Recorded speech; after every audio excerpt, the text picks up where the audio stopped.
Doctor خالد مقبول سے دیکھیے جو ایم کیو ایم میں آج موجود ہے ان کی ہسٹری کہ آپ اے پی ایم ایس او سے آئے تھے.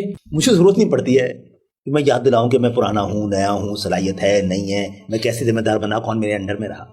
سچی بات ہے کہ جو آج کی ایم کیو ایم ہے نا ان میں سے کوئی بھی ایسا نہیں جس کے انڈر میں نے ایم کیو ایم میں کام کیا ہو. کچھ چھوٹے چھوٹے پیچز ہیں, کسی کے انڈر میں 14 دن 15 دن کر لیا ہو, لیکن میں 1982 میں بھی ذمہ دار تھا, اپنا کلاس کا انچارج رہا ہوں. پھر اس کے فوراً ہی بعد میں مرکزی سینٹرل ایک وہ کمیٹی تھی ایڈوائزری, وہ سینٹرل ایگزیکٹو کمیٹی تھی, اس کا ممبر, پھر کراچی کا جوائنٹ آرگنائزر اور فوراً ہی کراچی کا قائم مقام آرگنائزر رہا ہوں. پہلے اے پی ایم ایس او, پھر میں اے پی ایم ایس او کو 88 میں جوائنٹ سیکرٹری تھا.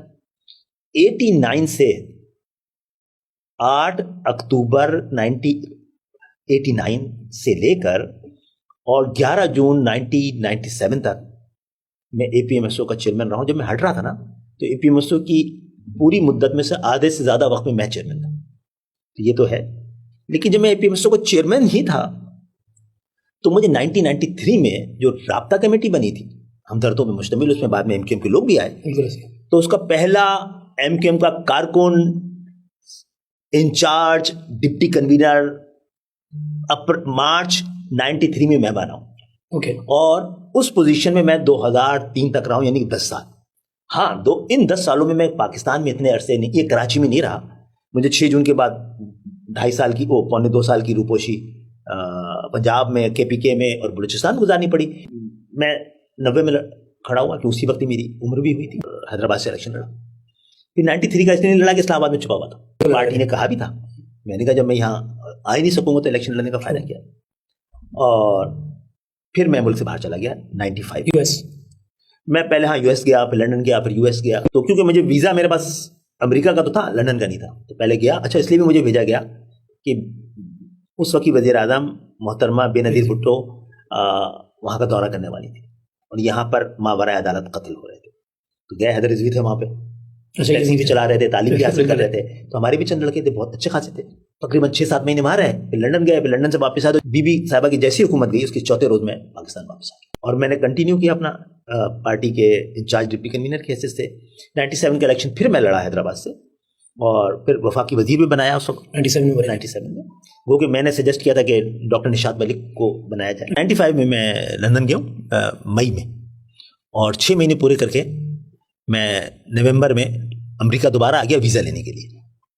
لیکن شاید اس ٹائمنگ میں 12 گھنٹے میرا ایکسٹرا وہاں پہ آ گیا اسٹے, یعنی 6 مہینے اور 12 گھنٹے زیادہ, تو مجھے ویزا نہیں ملا. جب ویزا نہیں ملا لندن کا تو میں امریکہ میں رکنا پڑا. پھر میں چلا گیا. پھر اس کے بعد میں خوب کئی بار لندن جاتا تھا, لیکن کیونکہ مین پاکستان میں میری ضرورت تھی. پھر 98 سے 2000 تک میں لندن میں ہی رہا ہوں زیادہ تر. 6 مہینے پورے ہونے بعد جاتا تھا میں امریکہ, وہاں سے ویزا لگواتا تھا, پھر آ جاتا تھا, اور وہاں پہ انچارج ہی تھا. پھر 14 سال بعد آیا تھا میں پاکستان. میں وفاقی وزیر کی حیثیت سے, وفاقی وزیر انڈسٹری اینڈ پروڈکشن کی حیثیت سے میں 1 ہفتے کے سرکاری دورے پہ امریکہ گیا تھا, اور 14 سال بعد واپس آیا. 14 سال کوئی امریکہ میں رہنا سزا نہیں ہے, لیکن آپ کو ایک دن کر کے 14 سال کرنے پڑے نا, تو پھر آپ کو پتہ لگ جاتا ہے. تو 14 سال بعد آیا, اور 14 دن کے بعد دوبارہ اپنی پوسٹ پہ آ گیا, یعنی کہ deputy convener. Incharge deputy convener نہیں, کیونکہ مئی میں الیکشن ہونے تھے, تو مئی میں ہی پھر میں انچارج ڈپٹی کنوینر بھی ہو گیا. ڈپٹی کنوینر جب میں بنا ہوں تو کیونکہ یہ آپ کو پتہ ہے ہمدردوں پہ مشتمل تھی. دیکھیں پارٹی میں شامل ہونے کے لحاظ سے شاید ہم سبھی ساتھ ہیں. میں دسمبر 1979 میں 2 افراد نے مجھے میسج کیا, حیدرآباد کے اس وقت کے آرگنائزر سلیم انجینئر کا, ایک ہیں شفیق احمد شیروانی, ڈاکٹر نظر عباس, جو ان دونوں کا میسج ملا کہ اے پی ایم ایس او بنی ہے 1 سال پہلے وہاں پہ کراچی میں, اور مجھے بھی علم تھا, میں اس کا بینر بھی دیکھ چکا تھا.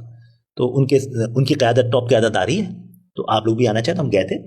بڑے سخت سوالات کے بعد ہم نے اے پی ایم ایس او میں باقاعدہ شمولیت دسمبر 1979 میں کر لی تھی. آپ نے وہ دور دیکھا جس میں مہاجر قومی موومنٹ بنی تھی. 82 میں بتا رہا ہوں آپ کو, میں تھا تو میں تو بنانے والوں میں ہو گیا. اور ایم کیو ایم کے لوگ زندہ ہیں نا بھائی, امین بھائی زندہ ہے, احمد سلیم صدیقی, فاروق ستار زندہ ہے نا, موجود ہیں الحمدللہ, بھی رہیں گے یہ لوگ. مجھے تو یہ بات کرنے کی گواہی کی کوئی ضرورت نہیں ہے. مجھے لگتا ہے آپ نے بھی کسی پس منظر کی وجہ سے سوال پوچھا ہوگا, میں بتا رہا ہوں. بہرحال جب ہم فروری 82 میں ہماری کلاس کا آغاز ہو, 81 کا بیچ تھا, 82 میں کلاس, تو اس سے پورے ایک سال پہلے یعنی 3 فروری 81 میں پوری ایم کیو ایم کو مار پیٹ کے جمعیت نے باہر نکالی, اے پی ایم ایس او کو, سوری ایم کیو ایم نہیں تھی, اے پی ایم ایس او کو ایک کالج سے مار کے باہر نکال دیا تھا.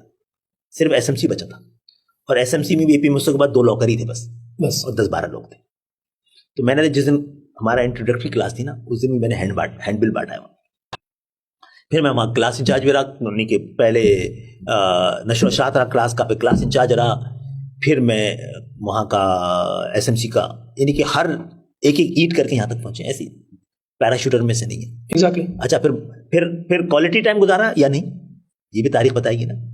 تو پھر جب میں کراچی کا آرگنائزر تھا, تو پورے کراچی میں اے پی ایم ایس او کی یونٹ کھلے تھے, S M C, D M C سب میرے دور میں یونٹ کھلے.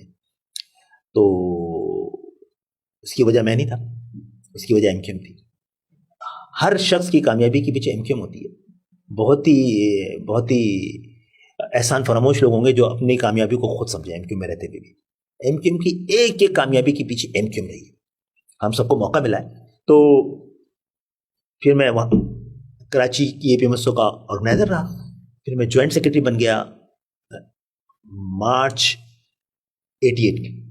ڈاکٹر فاروق ستار اس وقت بن گئے تھے میئر کراچی, اور ہمارے جو چیئرمین صاحب تھے وہ بن گئے تھے ڈپٹی میئر متین یوسف. اسحاق خان شیروانی چیئرمین بنے, میں جوائنٹ سیکرٹری بنا, اور اس کے اگلے سال ہی میں چیئرمین اے پی ایم ایس او بنا. ایسا کہ پھر ہٹا ہی نہیں. کہتے ہیں ایک ہی وقت میں ایک ایسا وقت بھی تھا, میں ایم کیو ایم کا انچارج تھا یہاں پہ, اے پی ایم ایس او کا انچارج تھا میں یہاں پہ, میں پارلیمانی لیڈر تھا قومی اسمبلی میں.